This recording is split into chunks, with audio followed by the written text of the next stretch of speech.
Hey guys, this is Sid Ecad with WKNC, your favorite student-run school podcast off the record, and I'm here today with Saturnalias, Alex. Luca. Rayna. So can you guys just kind of tell me about yourselves and like all the different stuff you guys are doing with 47 Eyes on Me, and then your own work and some of the stuff that's come out recently? For those of you who don't know, 47 Eyes on Me is a record label and collective made by Joey Zen. That is Joey Zen. He's a rapper. I helped co-found the record label with him, and we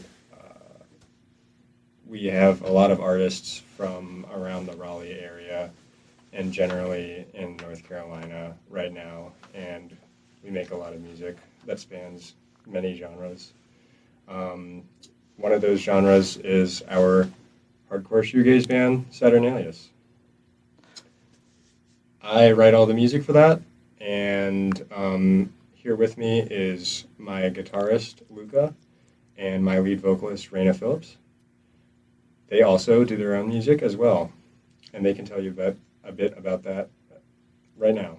Yeah, so my name is Luca Moreno. I'm from Venezuela. I moved here almost a year ago. Wait, actually, I think a little bit over a year ago. And I joined 47 Eyes on Me by started playing with Alex. And then in March of this year, Isa, the drummer for Saturnalias, and me, we started our own project. It's called Stan and Dengue. And our style is very different from Saturnalias. It is the same members in the band, so it's very interesting. Our style could be described as a reggae, funk, Latin-inspired band. We also play a lot of indie rock, and we would sometimes do covers, but our main focus is on original music, and our influences are very, very broad too. Awesome, yeah. I'm Rayna Philips. I'm the lead vocals for Alex, although that might be questionable. We share that responsibility pretty well. And I do backup vocals for Sandy Dengue, but I joined 47 Eyes on Me in February. Yeah, I think February. And Joey, our founder, he recruited me through, we've known each other for years. We met in Spanish class our freshman year, so it's been a long time coming, being part of his project. Don't have any music of my own out right now, but spending a lot of time with these guys and just working on band stuff. It's been really awesome. That's great to hear. Great to hear this. So we're going to kind of dive into this. And the first questions that I want to kind of go over are like, yesterday you had a show. Were you guys there as well? Or Yeah. Yeah, we were all there. Yeah, we all played. Yesterday you guys had a show at Pinhook, I believe. And how did that go? How did it go? Like, what were the vibes like?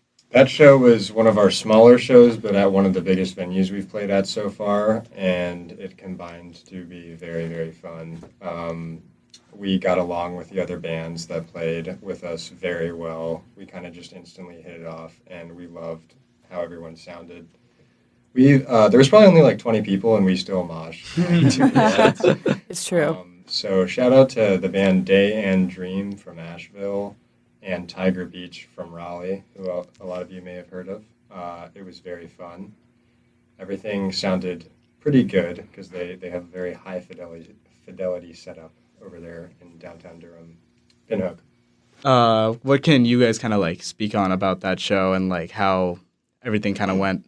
It was probably one of our best sounding shows, honestly. Yeah, for real. It was a really good show for us. The mixing was really good, and that's something that needs to be done we need a really good mix in order to sound at our best potential, since there's a lot of interesting and different musical elements. Like, we have a very unorthodox setup in terms of how we arrange our sounds and stuff. So. Yeah, we use interesting pedals and like amps and mixes, and there's a lot of things going on. Even the vocals, Alex runs some very, very heavy effects on his vocals, and it sounds really good. But thankfully, the Pinhook has that great of a system and sound guy, so we're able to sound really good yesterday. Oh, that's great. That's great to hear. I really wish I pulled through yesterday. I was looking forward to it, but I think a bunch of last minute stuff came up. But it would have been really nice to take a look. It's a little far away. That's Tuesday night, man. What are you gonna do? Exactly.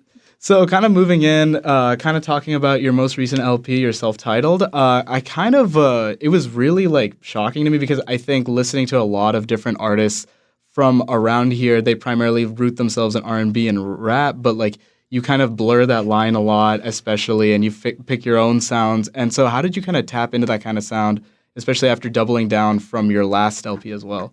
So yeah, I don't really, I don't really make rap music. So Yeah. that was never really going to happen. But I do enjoy producing for fun, and so each album I've done, I was just like, you know what, just for fun, I'm gonna have because like I'm in a predominantly hip hop record label. I'm like, we'll throw a rap song on there that can somewhat blend with everything else. But so it's very atmospheric stuff.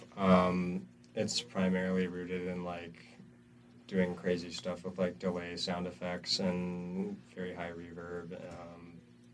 I mean, that's basically the key to it. I use Ableton. My music production skills and like work rate kind of just skyrocketed when I bought Ableton about a year ago, right before I made Planet Philistine. And I would just my songwriting process is I just am in my room with a Focusrite and an Akai MPD and my guitar and my bass and sometimes drums, and I'd be banging out songs. Yeah, another really important thing about your sound is the tuning and the guitars. Yes, I do a lot of Yeah. different alternate tunings. Yes, it changes. key. We use maybe like 3 or 4 alternate tunings when for the last set that we played, for example, yesterday, and that changes everything.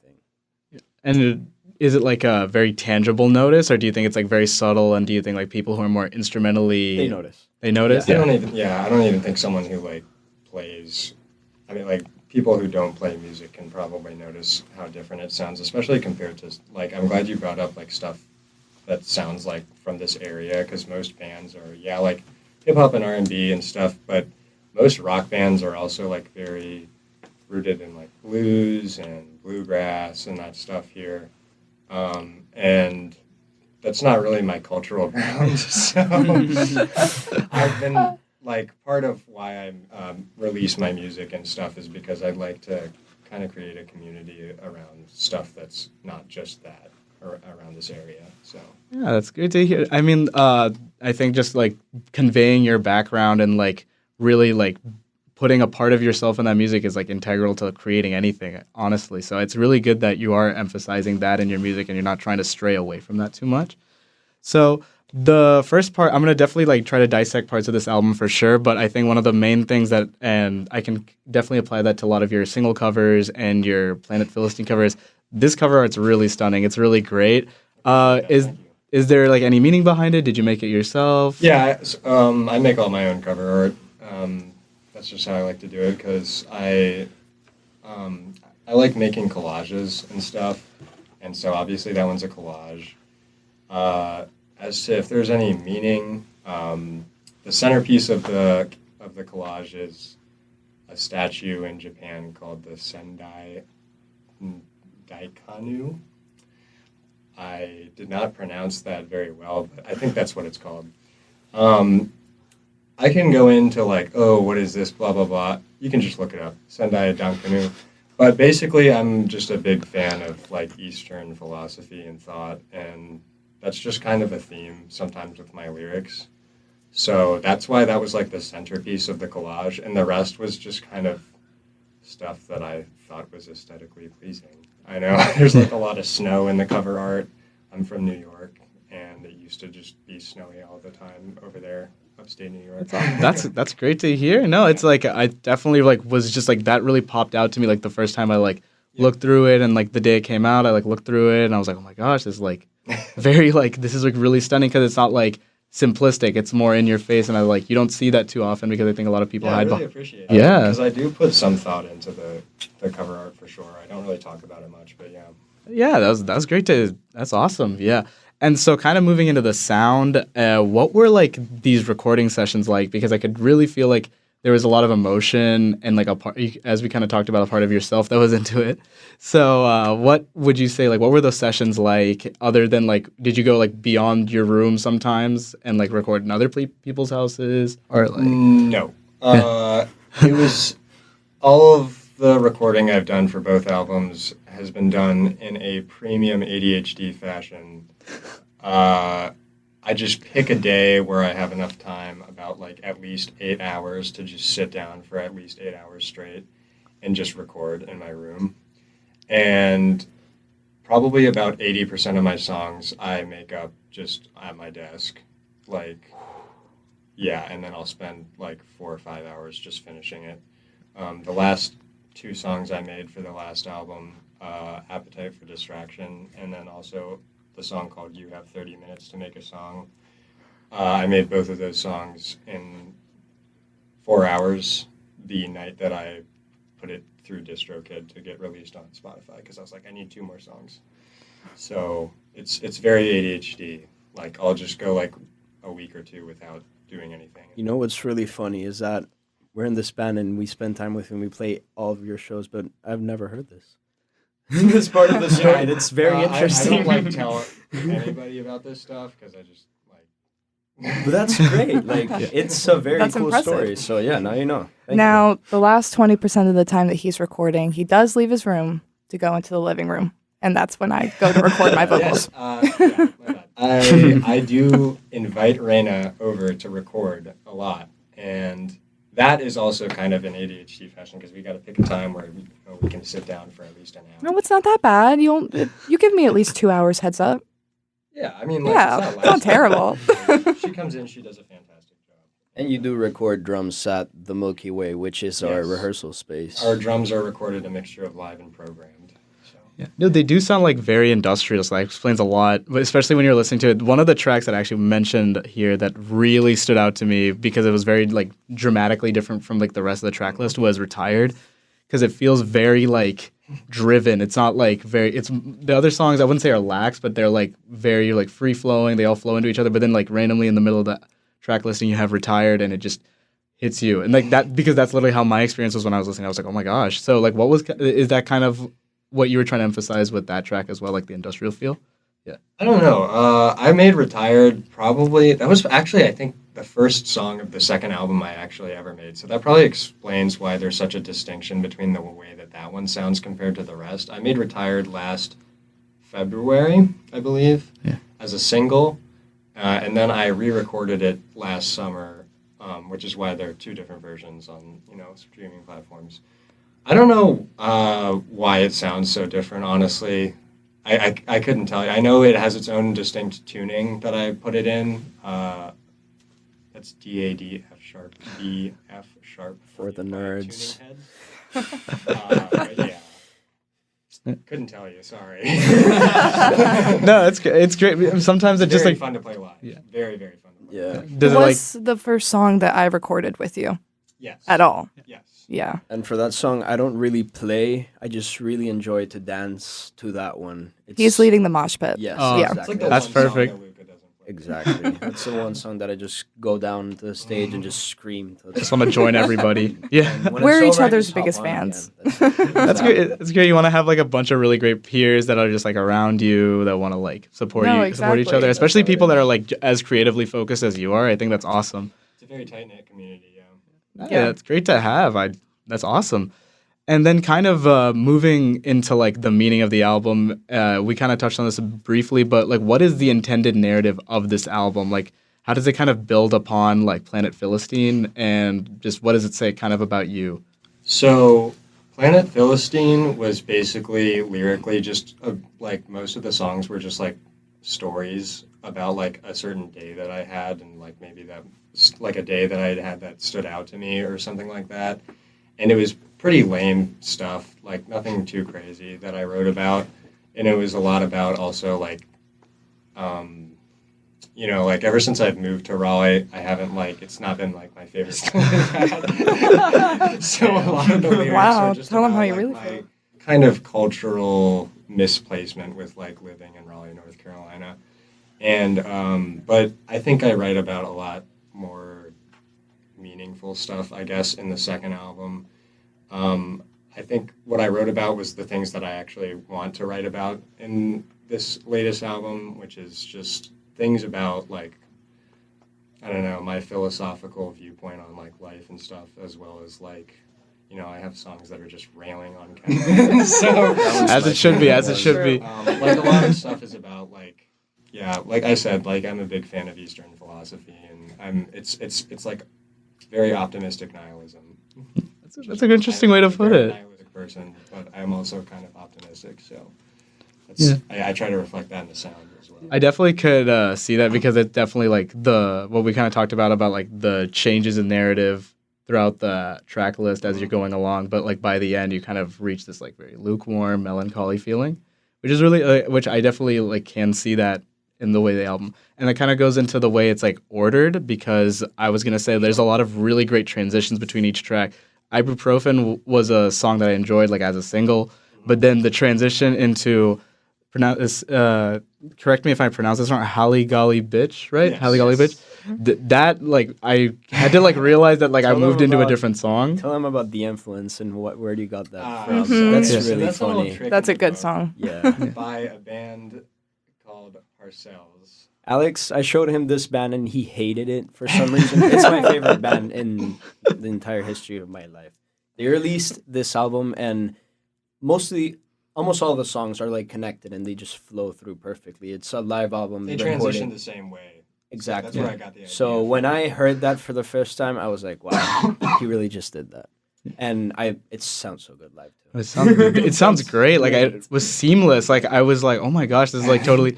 And you wouldn't get that from listening to the single. So like Exactly. I would never have assumed like, oh, this is gonna flow into another song. But then it does, and you're like, oh my gosh, like this is crazy. Yeah, it's the Parcells album. I was like, this kind of sucks, but these transitions are insane, and it goes from one song to the next in the blink of an eye. And I was like, I wonder how you do that. And so I was like, oh, you must do blah blah blah on like Ableton, blah. And so I figured it out pretty quickly. And then I was like, yeah, I'll just do that. Was that like always the plan, or was it like kind of No, it just happened wasn't. upon? I was like re-recording Ibuprofen, and then I started playing around with some chords that were in the same key, and that's when I was like, okay, this is good enough to be a whole new song, and I was like, okay, this is just going to be the second song, Oh, that's great. Yeah. and that's how we play it live now. We just basically play it all like it's one song. Oh, that's awesome. So it's like, yeah, it's like kind of like a set almost. It's like, yeah, that's Yeah. great. That's great to see. Yeah. So kind of moving into more tracks that I really enjoyed, and this can kind of apply to you now, is I noticed like a lot of the background vocals on tracks like Floater as well as Some Nights, and like and then you also have like, I wouldn't say a posse cut almost towards the like in Some Nights where it's just like people rapping and singing all over the song, and it's like, what is it like to hear like other artists sing on your instruments and your instrumentals? Like, how does it feel? I don't know. It's very weird. Like sometimes I'm gonna like be totally honest. Like sometimes I'll listen to it and I'll be like, this is terrible. And then like I'll listen to it like a few more times and I'm like, okay, no, this is actually really good. That was my response to when we recorded Some Nights. I was like, okay, this is like okay. But then I listened to it a few more times and I was like, this is very good. And so like, yeah, Joey can tell you, I was like, Joey, I need you to redo some parts. But then I was like, actually, psych. But that's more something. I had the three cousins do that. That's Joey and his cousin JRC, and Dominic. His rapper name is Finesse the Phantom. I had those three on there. I actually don't do any vocals on there, but No, that's neither of their us do. style though. Whenever they make a song, the three of them, it's like they're all like it's very organized, but it sounds like very disorganized. They'll have like some guy talking while one of them's singing. And it's very interesting. It flows. But there's like some comfort in that. Like there's like in like some chaos. The way they can just make that work seamlessly over like my instrumentals is it's the main reason why like I've been able to collaborate so much with Joey and the other rappers sometimes in 47 Eyes on Me. Yeah, that's great to hear. Yeah, no, I can definitely imagine that is like a little bit surreal, kind of like stepping back for a second and letting other people like kind of like pick their like path. Do you let them like pick their own path like on their beats? I didn't tell them to do anything in specific. when I gave the instrumental to them. But also, that wasn't entirely produced by me. That was actually a lot of the production was JRC. I just did the melody and stuff, and we had this guy go crazy on the keys, Colton Hurley. He's a jazz pianist. But yeah, I really don't have that much experience with giving my music to other people and seeing what they do with it. That's like a pretty rare example, but I think we'll see more of that in the future. I'm starting to do that with them a lot. Yep. That's good.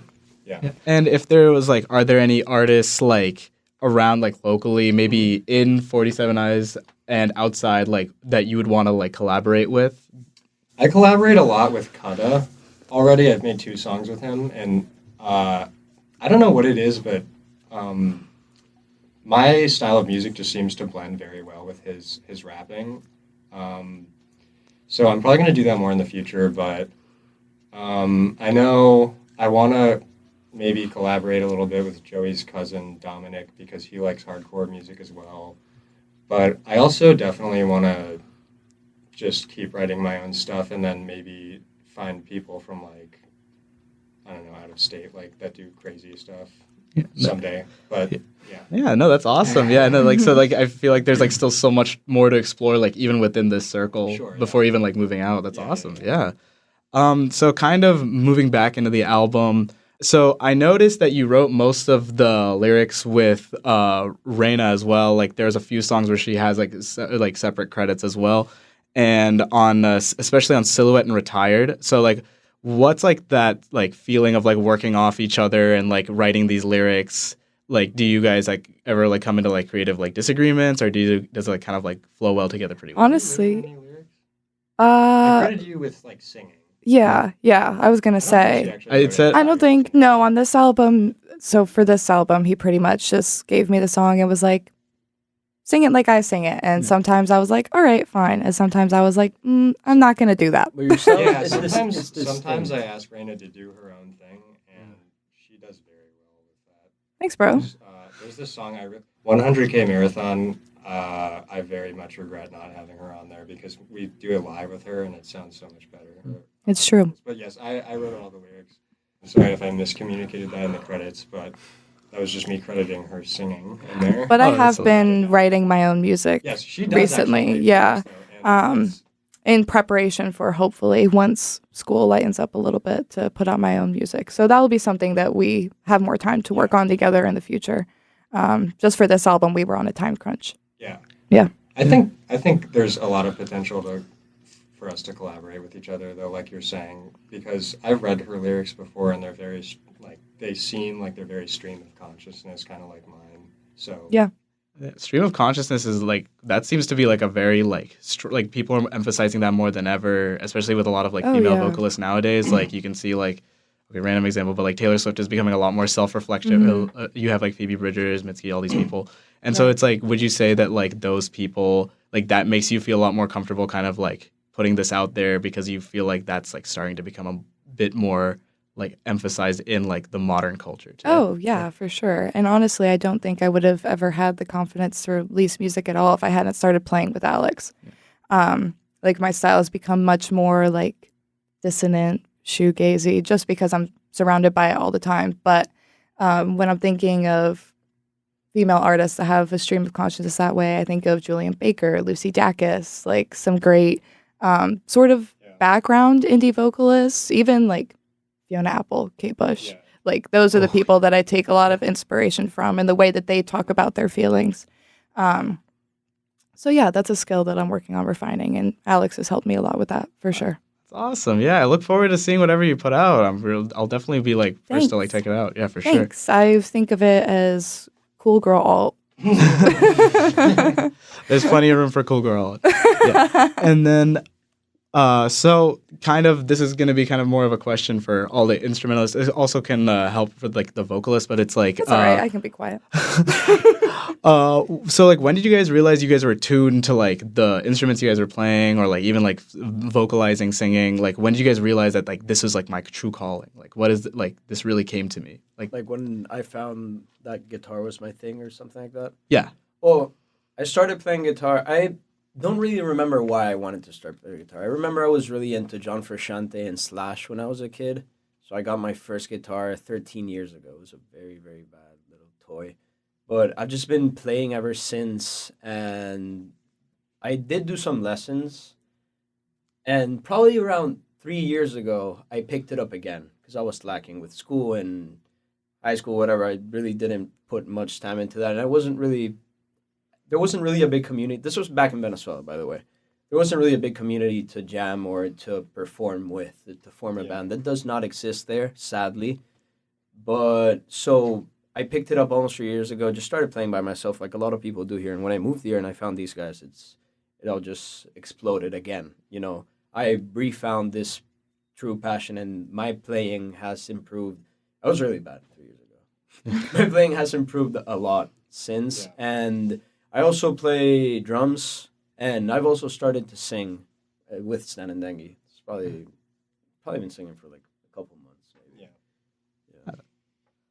Well, I mean, I've been playing a ton of different instruments for a really long time. Basically, for the last just on average, I've played a lot of stuff for the last 8 years at least. Guitar and drums, more like 10. But I grew up playing piano like a proper Asian kid. Same here. Did some experimentation with violin. But yeah, I ultimately wanted to be American rock star. And so, yeah, I was like... I wanted to be in a band and make my own music since I was 12. Very badly, and I have a very similar kind of experience with that to Luca. Nobody in my school really played anything, and they all kind of had the same very not out there music tastes and stuff. And so I was and there's just no opportunities. And so that's why it wasn't until I went to college that this stuff really started happening, and it happened very fast. So that just goes to show how productive having a community of people that are music enjoyers can go. I mean, it's it's crazy. It feels great. Yeah, it feels amazing. We started this record label basically 2 years ago, but we haven't really started doing anything until about a year and a half ago. And it's we're doing shows all the time, and we know lots of people, and we can talk to them about that stuff. So it goes a long way, and so I think it's very important that people support their musical institutions and stuff, because it's kind of rare around here. So. Oh yeah, totally, for sure. It's great that you're finding solace. So it's kind of you guys all kind of brought it out of each other to push you guys to the next level almost. It's true. All of a sudden, we had a purpose. Exactly. And being musicians. It wasn't just oh yeah, this is something that I kind of do in my bedroom quietly. Yeah. And it was okay, I'm surrounded by a group of people that are equally as motivated to make something new and exciting and interesting. Yeah. It all grew from something really small. When I moved here, I started playing with Isa at restaurants with Lister. He is an artist from Venezuela too, and he just makes a couple covers and Latin music, just very relaxed. And that's how we started, playing at restaurants, and now it's grown into this. So it's not something that. Yeah, now that's what. Yes, yeah, that's what I was gonna say. In front of 1,000 people in a couple weeks. That's crazy. That's gonna be insane. I'm not trying to flex, guys. I'm just trying to say this is how far you can go if you just spend some time on the side on YouTube. It's just true. If you're willing to make 15 cents an hour for the amount of work that you do, about.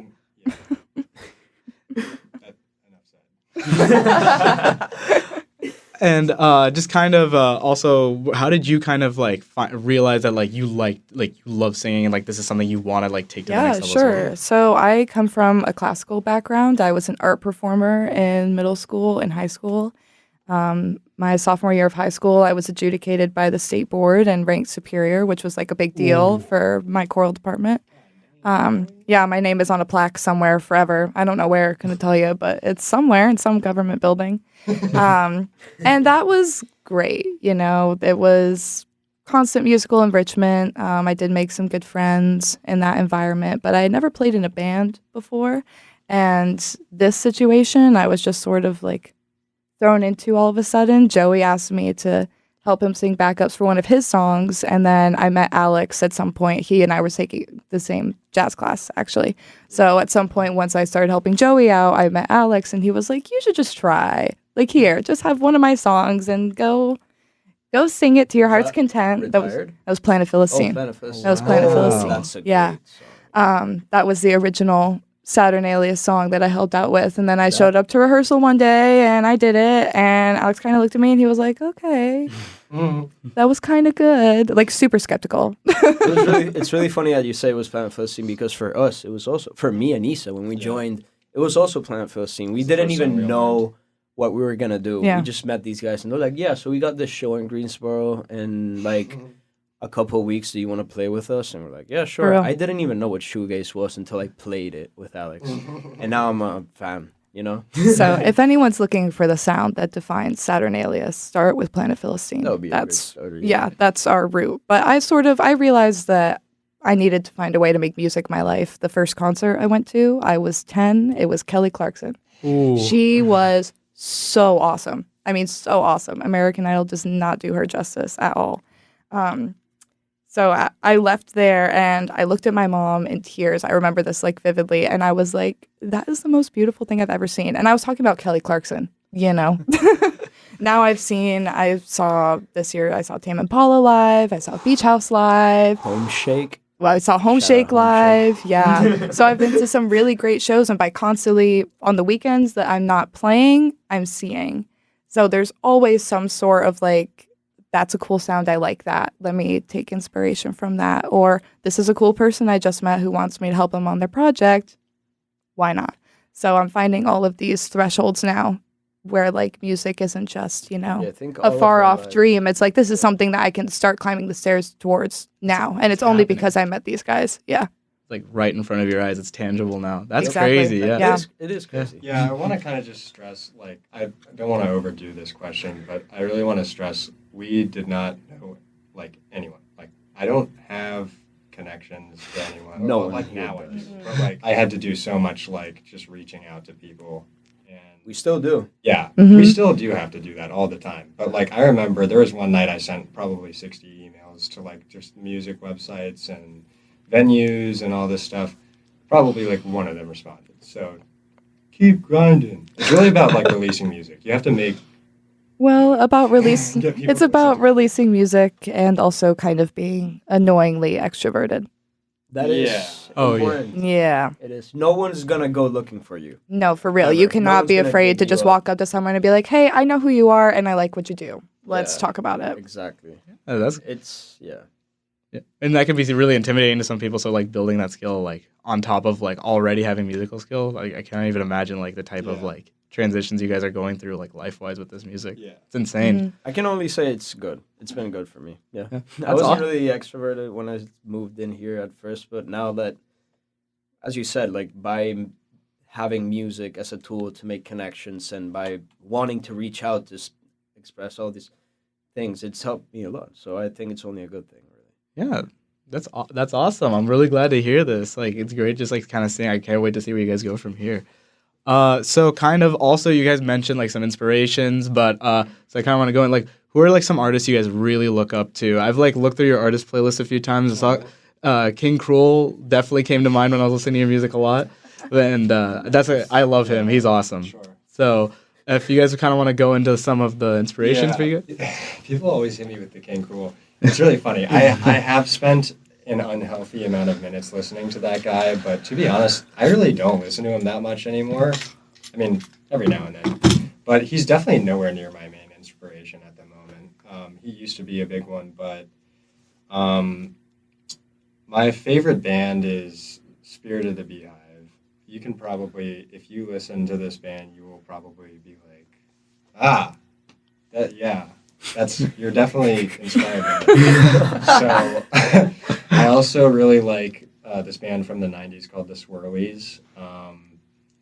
And I just like a lot of experimental and hardcore stuff. I really like the Deftones.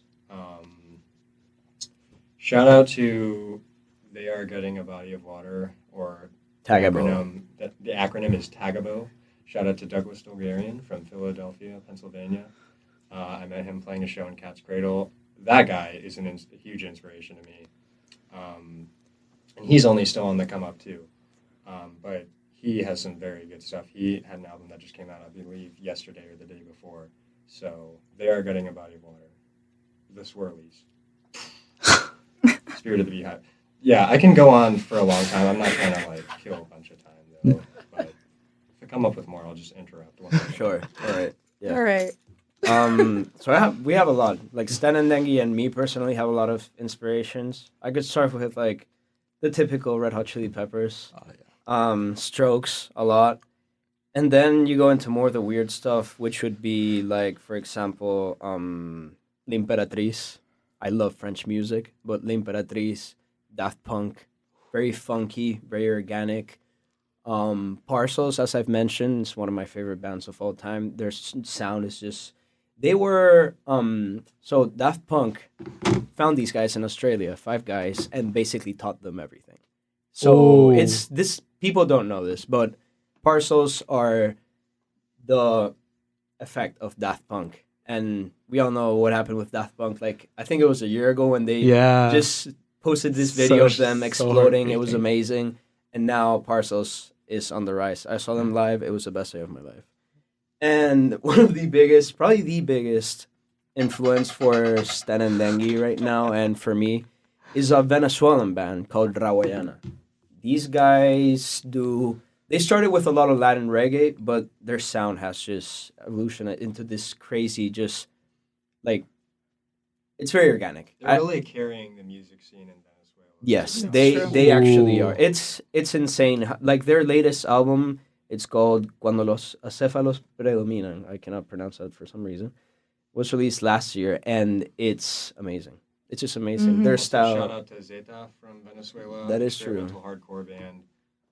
Also carrying the Venezuelan Atlas name. Sound, Neon Indian, Palm, Standing on the Corner. Is this just Standing on you the corner. thinking of more inspirations? Yes. I love Standing on the Corner. He does a lot of great production. He is a big inspiration. Great. They are. And yeah, I think that's pretty much it. Well, you got, Bob Marley. Huge inspiration. Bob Marley's always. Bob, We like also- his musical we're elements are huge amazing. math rock fans as well. We are Delta Sleep is so good. Alex got me into Delta Sleep. I didn't even know what math rock was. I'm so sorry. One more. Can you repeat that? Pretend? It's a band called Yeah. Pretend. Pretend. They make one record every 5 years. They're from somewhere in Western Ooh. California, and it's amazing. Is that also math rock? Or Yes, just... it's like a math rock jazz fusion type thing, and they're amazing. Please look up Pretend. I'm also going to mention Home Shake. That's Home it Shake. for me. Now, Rayna, shoot. Okay. All right. Thank you very much. Appreciate it. So I listen to anything and everything pretty much. My inspirations for my musical style, that's like what I mentioned earlier, mostly Julian Baker, Beach Fossils. Huge for me. Love Beach Fossils. Beach House is another great one. I know those are the only 2 beach names. I promise it's not a theme. But outside of my genre, I love SZA, one of my favorite artists in the world. When's she gonna drop? Like if someone truly was like, you have 3 seconds to recite all of the words off of any song, I'm just gonna hit shuffle on an album, it would be Control, for sure. And Stevie Nicks is my idol. If I could be anyone else in the world, and I'm pretty okay being myself, like I'm comfortable being myself, but if I could be anyone else, God, it would be her. She's insane. And Fleetwood Mac is crazy. The way that they changed the face of rock and made it so much more digestible for the public, which I feel like wasn't really super introduced by like the hair bands. Like you sort of had to feel like a little bit of an outcast to understand rock, and they sort of changed that perspective in my Rather than mind. mainstream. Yeah, Yeah. exactly. And made rock a genre where it's like your parents like it, your grandparents like it, your kids like it, instead of just all these weird crazy teenagers just obsessed with this metal sound. No, it wasn't that. It was, something digestible for a more broad Christian public. audience, a more Christian, wholesome audience. I was trying to avoid saying that, but I'll let you have that one. You're not wrong. So yeah, just plenty of influences that I could think of, but those are the biggest. Stevie Nicks and SZA, I'll give it up for them. Yeah. I need to get more into Fleetwood Mac. I never thought about them in terms of like a transitional era in terms of rock. I'm still pretty like new to rock, so that's actually really interesting. I'll definitely think about that. Yeah. As for the rest, I need to like put these all on a list somewhere because these all sound Yeah, like I know. fantastic. Most of the names are really small, which is good because that means you can go to their shows when they're small, and those are the best shows ever. Exactly. Yeah. We're Small, looking for intimate ones. $30 tickets or less. Okay. Exactly. Honestly, yeah. I saw Parcels front row, center. The next day they made a post. I'm in all of the pictures in the front screaming. I swear. Look at it. Out there repping. Parcels out there repping. Asheville, 2022. Yeah, March. I don't even remember when that was. That's awesome. Yeah, no, I'm definitely putting all these on my list. I've had my eye on beach fossils for some time, but like I wanted to like, the way I listen to music, it's like, I want to wait. I want to like get into like all the foundational text and then get into the deeper stuff. So I was just like I get in my Yeah. own way all the time before like getting into the conversation. So The best way to fix that is just set yourself up. We only got a couple months left of the year, so it's the perfect time to do this. Set yourself up for an album a day. album a Literally- day, yeah. Yeah, just make a list way ahead of time. It's very hard to do. I was not successful this year, but it did. I probably listened to at least 20 albums a month, and I'll just listen to it top down because I don't know about you guys, but I believe the artists arrange their albums in that way for a Intentionally. reason. Very It's for a true. reason. I started- So if you're going to listen to an album for the first time, you got to start from scratch. You got to start from the top. Gotta do it that way. I started doing that not too long ago, where if I really like a song that is just a single, I don't really know this artist, I just listen to the album where that song is, Mm-hmm. and I've found I could talk for hours. It's where the gems are. Yeah, You know? exactly. Yeah. Not every good song is a single, and No, that tends to get exactly. forgotten. Album That's- cuts are underrated. yeah. Exactly. Yeah. That's Yeah. exactly how I got into Home Shake, how I got into Rawayana at the start, actually, Mhm. which is like my main influences now, which is pretty crazy, and Delta Sleep too. Yeah, no, I completely agree. Album cuts, most underrated. There's definitely, like, I think the whole idea of, like, intentionally track listing, I feel like you guys all very much integrate that into your music as well. Mm-hmm. So it's good to see that, like, that's not a dying art. That's not something that's gone anytime soon. It's going to be Very around for a while. That's very relevant with Alex's albums, both of them. Yeah.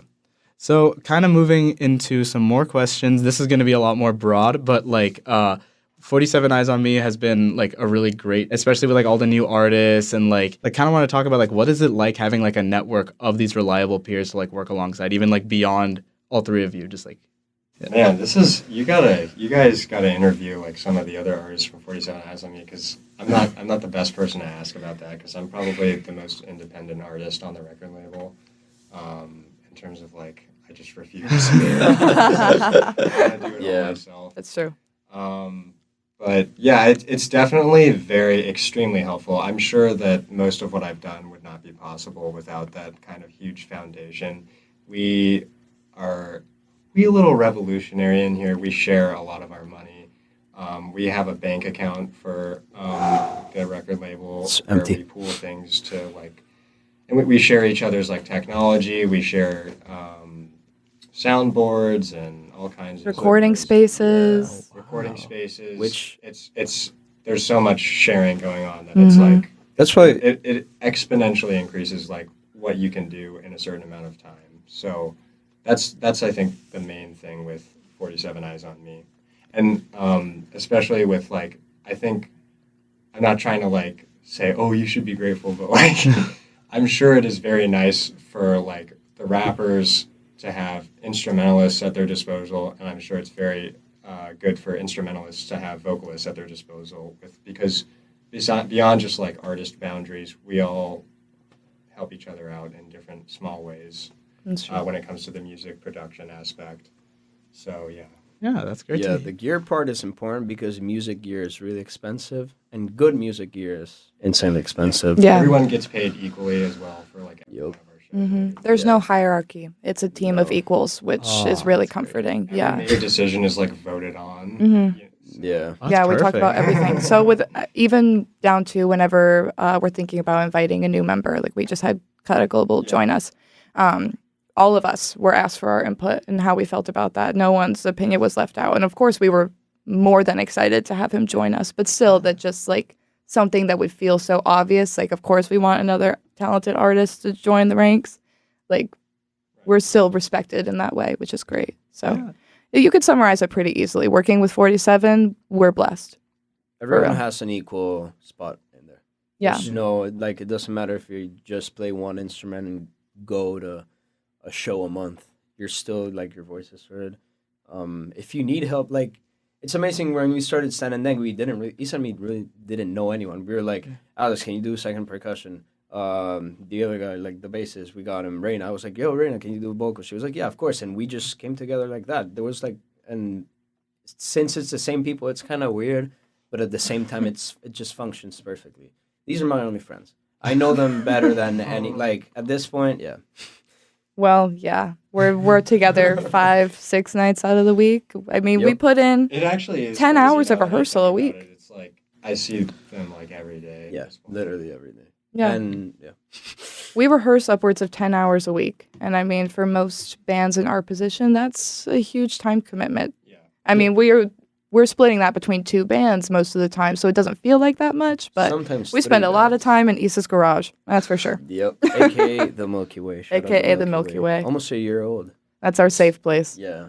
Love to see it. That's great. No, like that's awesome that like you guys, especially like I never really thought about like gear is really that expensive. Like you can't just be like buying it left, right. Like, and it's like I didn't know like it really does go that deep. And even like the fact that no one really goes outspoken is like trying to basically put aside like ego or like anything like that would be a crux. Like you putting that aside and like accounting for that. That's awesome. I think. Yeah. Ego doesn't have a place with us. You know, if you're talented and you're willing to put in as much work as you're able, then shoot, you get to meet Walk a Flock of Flame. Exactly. And there's artists within the label that are more successful than others, not because they're better, just because that's the nature of it. And that doesn't really change anything either, you know? And that can always change. And that- There's always a exactly, door that can open always- for every there's single always one a of door us. open. Exactly. Well, that's great to see. That's also a really like healthy mindset going into It this is a healthy industry, like mindset. emphasizing like creative process rather than like success or like anything along those lines. That's awesome. Yeah. Yeah, that's already a great foundation. Yeah. And so kind of moving into like now some like hypotheticals and like some fun stuff. If you guys could collaborate with anyone like even like high mainstream, most famous person, like who would you want to collaborate with? I know it's like an intimidating question to ask, but like who is like All the right. person Everyone you wanna lean back and I put need your thinking caps 5 on. minutes. We got, yeah. I'd really like to do something with like Animal Collective or something, or like a jazz band. I actually want to, yeah. Yeah. Just, like, the atmospheric element to like that kind of rock, if you tone it down a little bit, remove some of the hardcore elements, and you add like I was saying, like standing on the corner, you add like some saxophone. Shout out to our saxophonist Zion Hughes. It just sounds very good. That's one of the elements that I was like from King Cruel that I'm inspired by, is that jazz kind of experimental rock fusion is a big thing. So yeah. I think I would like to Stan and Dengi to collaborate with L'Imperatrice, which is this French band that I had mentioned. Their layout is really interesting. I believe it's 6 people and 2 of them are on keys. They have like each 6 keys, like crazy instruments, just Moogs and synthesizers, and their sound is just so different. And like that's something that we don't have right now, mainly because we don't have the instruments. We don't have the knowledge on that because synthesizers are such complex instruments. But I think like doing a mesh between those sounds, Stan and Dengi and L'Imperatrice with these, like it's really funk, upbeat, crazy 80s. Like Yeah, that's good. there's a lot of words to describe it, but I cannot find a single one right now. So Awesome. just listen to their lives and you'll see what I'm talking about. I need to listen. I'm literally putting that down on the list for sure. So I don't even know if I need a collab from these people, but to sit down in a room with some of like the heavyweights of the producing world, like to sit down with Mark Ronson or Jack Antonoff. Oh, I love Jack Antonoff. And just hear about what they do on a day-to-day basis, or like have a writing session with them. Oh my gosh, I feel like that would be life-changing. I could only dream of meeting either of them. Those would probably be the only 2 people where I was like jaw on the floor, starstruck. I can't believe I'm looking at you right now, because they have worked for everyone and been so successful in so many different styles of music. And that's something that I appreciate a lot. Like somebody who has the skill to, all right, so I'm going to help produce this cute little Robin Thicke song that really has no content to it whatsoever. And then simultaneously producing some of Lord's like most devastating, heartbreaking work just within like a few years. So yeah, love those guys. Really respect what they do. I would love to be on that level at some point. That's great. Yeah, those guys are like so fluid with like the type of work they'd be doing, especially what you just mentioned right there. I think with Jack Antonoff, my first exposure to him was Bleachers, and so that really blew my mind when I realized, because he was just Bleachers guy to me for like the longest time, and I realized exactly that's what it was for me too. Yeah, and then he was like, oh, actually, he's done production for Clairo and Lord and like all these people, and I'm like, wow, like. It's crazy. Yeah, he's just probably one of the coolest people that's ever worked in the music industry. No big deal. And no, that's awesome that like, you guys have like so many like diversified palettes and like where you guys would want to take these like sounds like further and like to like collaborate. I hope this like actually some of these become like realities, hopefully at some point for sure. And then now just we're gonna kind of wrap it up a little bit, but you guys have been on the live performance way for quite a while now, so. Like, what have those been like? And is there anything you guys have in mind future-wise for, like, the aesthetic or the execution of them that you'd maybe want to incorporate into the future ones? We play pretty loud. Again, we play a lot, like a good share of hardcore songs for most of our sets. And a lot of the people that come to our shows, that's, like, the first exposure they've had to, like, loud, hardcore, atmospheric stuff. Because it's a lot of really young people and stuff like that. And taking it all the more further would be, my pleasure, honestly. I when I first started, like, making stuff, like, a couple of years ago, I was like, oh, I want to, like, wear all kinds of crazy stuff all the time. And, like, I mean, like, you know, like, costumes and stuff. We're about to do that at a Halloween show at School Kids Records in a couple Fridays from now. Actually, no, it's October 29th. It's on October 29th. We're playing a shoegaze Halloween show. With Day and Dream, the band that we played with yesterday. And I would recommend that you go to that show. It was Yes, our advice is to be there. It was epic. Oh, yeah, no, I'll definitely. So good. I'll be there. Everyone will be, like, wearing a costume. It'll be very strange. And it'll be Really fun. Yeah. So, definitely... I need to get better at, like, integrating, like, a lot of technology. Last night was one of the only shows that we've played where I had to manage, like, a computer as well as my pedal board and everything. So, but we'll get better at it through time. I think one of the things that has improved a lot since we played our first show is our stage presence. Because I can say we feel more the music when we're playing. We look really stupid up on stage. We're just jumping around and screaming, and it's really funny to watch. And it's just like we're just having fun. Yeah. Really, we're just like expressing the music with how we feel, and not only for Saturnalias. It's more for Saturnalias. It's Stananengi as well, and it's really fun when you're playing a song and everyone's jumping to it. It's a great feeling, and We'll do very spontaneous stuff sometimes. Weird changes and Scream something. just go to the shows. Yeah. And about that, we have a show this Friday. Yes. You can see it on Saturnalias Instagram. Find out about that show by looking at our social media at Saturnalias6669 on Instagram. Pretty soon, we will October 21st. It's a house show. It's free. Donation suggested. That was so calculated. You were so precise with that. If we're talking stage presence, honestly, it feels like our whole dynamic changed when we brought in our bassist, Ethan. Ethan is. Ethan, Alex and I met him also in the same jazz class. That jazz class was monumental for the structure of Saturnalias, for sure. Too? No, nah. That would have been crazy. That would have been crazy if that's how we all met. Yeah, that would have been ridiculous. But no, I was just stuck with Alex. Ethan Dudley goes wild on stage. He does. Around and he might break his neck. He is our stage presence inspiration. He really does not care what else is happening in the room. That man is going to jump. That's awesome. Yeah. Yeah. What were we talking about? We Oh, answered the question. we were okay. All right. All right.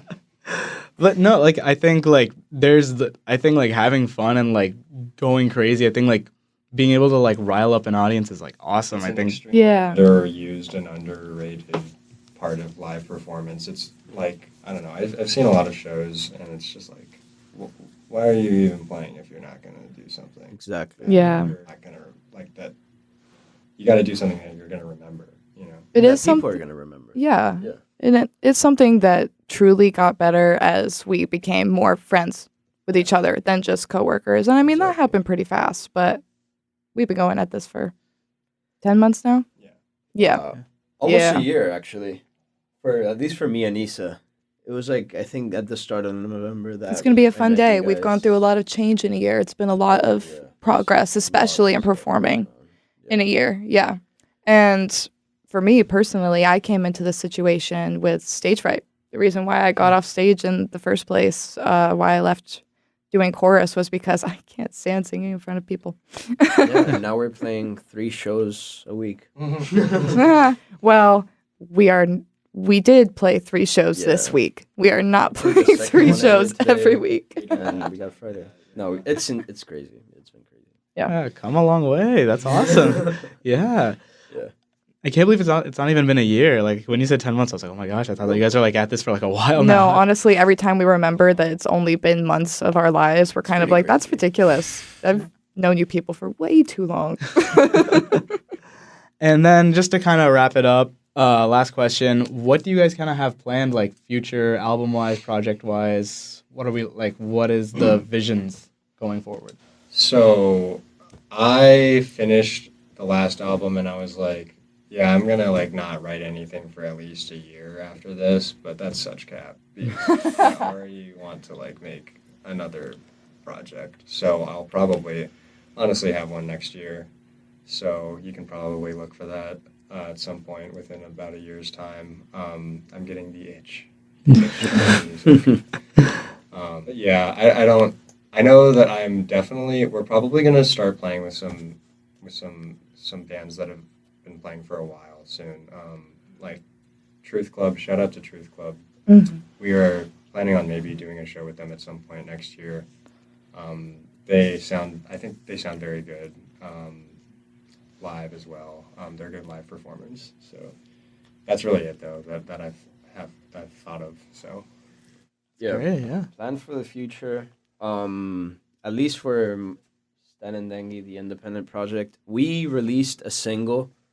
I think it was March. It's called 101 FM. It's not our best work, but it's the best that we had at the time. And since then, we've written like 6 or 7 originals that are very complex and very developed and have 7 or 8 instruments in them.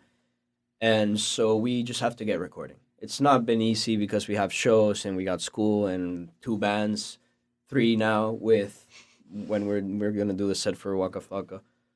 But that's our plan right now for Issa and me. Stan and Dengi is just getting recording, getting in the studio, get all that stuff out, and the quality of work has got to be the best that we can ever do, because we sound good live, but to translate that into a studio, it takes a lot of work and gear and skill.